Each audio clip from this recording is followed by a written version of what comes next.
Hola, ¿cómo están? Mi nombre es Giselle Gardián y hoy vamos a recordar algunos acontecimientos que hicieron que suceda la Revolución de Mayo, un suceso muy importante para nosotros que justamente sucedió hace 210 años y fue la antesala de todo un proceso que hizo que nuestro país pueda lograr su independencia. Pero para eso me parece importante, en primera instancia, recordar la implementación de las reformas borbónicas. En el año 1776 estas reformas al Virreinato del Río de la Plata, con capital en Buenos Aires, ¿sí? También esta implementación de las reformas lo que hizo fue una redefinición jurisdiccional con la creación de las intendencias. Bien, ¿qué sucede en 1806 en la capital virreinal? Suceden las invasiones inglesas y en ese momento toman protagonismo las milicias, que fueron justamente tropas creadas o organizadas, mejor dicho, por Martín de Álzaga, Liniers y Pueyrredón.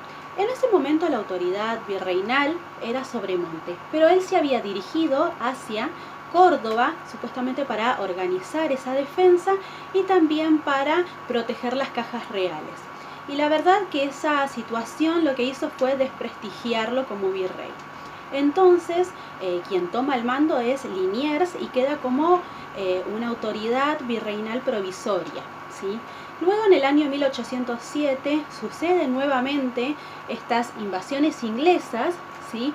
Y como ya se encontraban mejores organizadas y más fuertes, por así decirlo, aquellas milicias nuevamente triunfaron. Lo importante de aclarar lo de las milicias es porque los habitantes de la ciudad, de la capital virreinal, lo que hacen es generar una conciencia, ¿sí? En cuanto a que ellos podían defenderse por sí solos y ya no depender de las autoridades de la metrópoli, ¿sí? Pero ya que estamos hablando de la metrópoli, vamos a recordar qué estaba sucediendo en ese momento allí, ¿no? Estaban invadiendo los franceses, ¿sí? Al mando de Napoleón Bonaparte. Napoleón Bonaparte consigue en Bayona una triple abdicación, ¿sí? Fernando VII,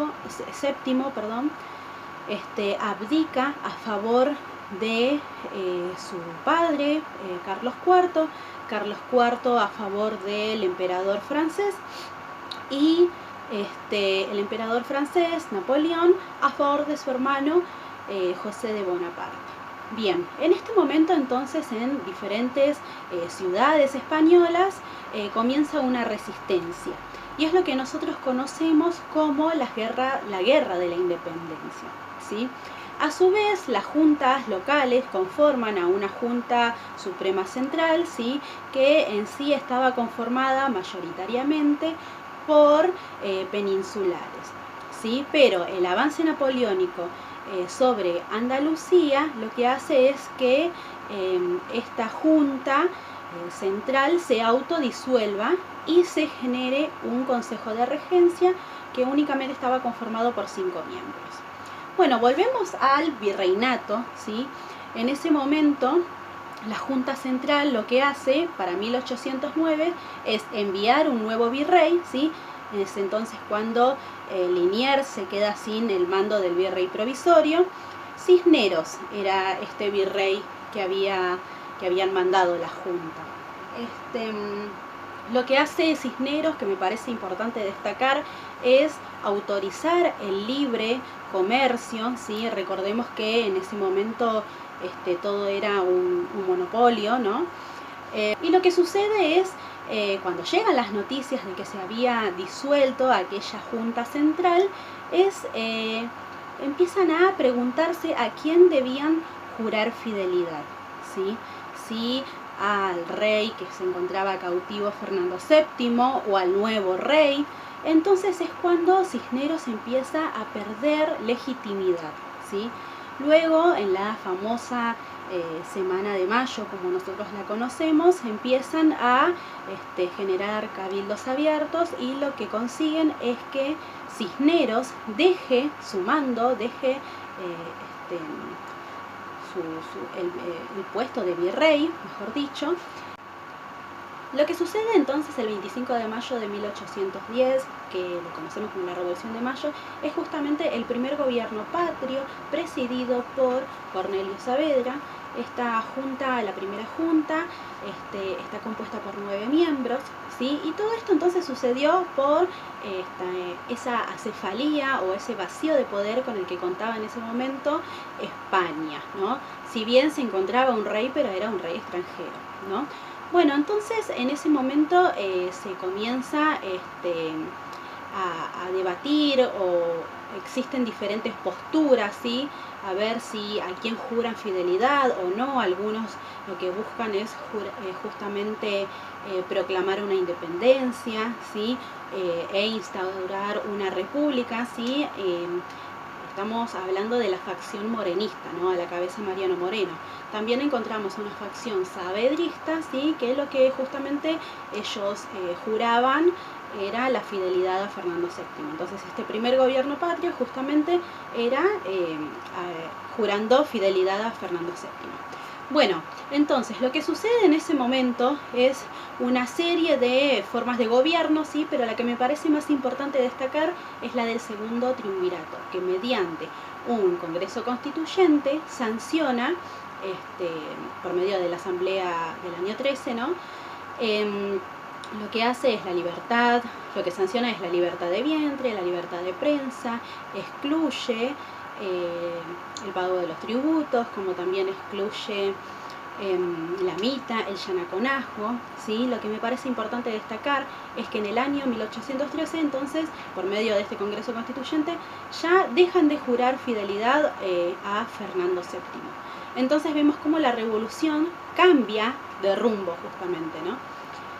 Me parece importante también aclarar que en ese momento se produce como un desmembramiento territorial entre diferentes provincias que son del interior,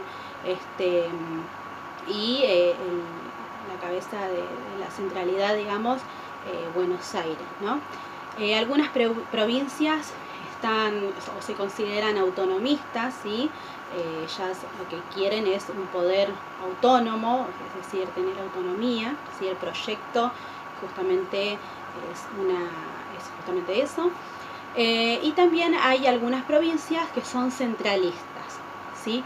Entonces en ese momento es cuando se produce como un tiro y afloje, ¿sí? Teniendo en cuenta también que para el año 1814 ya el rey que se encontraba cautivo, Fernando VII, vuelve de nuevo al trono y se comienza en América Hispana, ¿sí? Todas aquellas comienzan a ingresar o a venir todas aquellas tropas realistas, ¿sí? Entonces, en 1816, el Estatuto Provisorio convocó a elecciones de diputados en Tucumán, ¿sí? Las cuales no participaron aquellas provincias consideradas autonomistas como la Banda Oriental, todo lo que sería el litoral, ¿sí? Las provincias del litoral, y tampoco participó Paraguay, ¿sí? Y se hizo justamente en una provincia la cual era centralista, ¿no? Y lo que se decidió justamente es proclamar la independencia el 9 de julio de 1816, quedando al mando como director Pueyrredón, ¿sí? En ese momento se instaura la independencia de las Provincias Unidas de Sudamérica. ¿Por qué se la denomina de esta manera, de Sudamérica? Porque justamente lo que sucede es que no estaba definido quiénes serían las provincias que iban a conformar esta nueva condición.